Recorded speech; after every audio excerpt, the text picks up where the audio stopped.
समाज सेवा सब बेले मोर पैशन थिला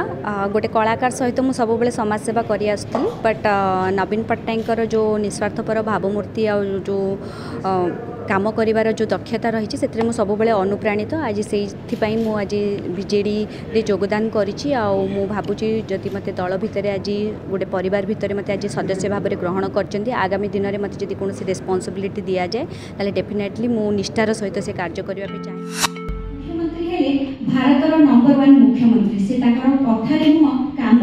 सब किसी करके देखा से आज से समस्त लोकप्रिय होते हॉकी खेल को एत भल पाई दुई थर हॉकी वर्ल्ड कप ओडिशा रे आयोजन करते से बाहर सब लोक मैंने ओडिशा को भल भाव देखिले जानिले ओडिशा गोटे विश्व दरबार में परिचित होता 2019-20 मसीहा जिते फनी आसला से डिजास्टर मैनेजमेंट रे वर्ल्ड मैप रे ओडिशा नंबर 1 स्थान पाइला से केवल आम मुख्यमंत्री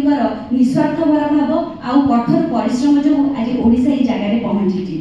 5T योजना विषय में समस्ते कथबार्ता होचे किंतु ए योजना हला भारत वर्षर गोटे भिन्न योजना ताहा केंद्रर समस्त योजना ठार मध्ये भिन्न होइथाय और अन्यतम बोली आम समस्ते जानिचे आ मो मतरे आम देश किंबा राज्य सेते बेले उन्नति करथे जेतले मध्यवित्त एवं गरीबर सर्वोत्तम उन्नति हेहा और एहा केवल कथा कहिले हेबो।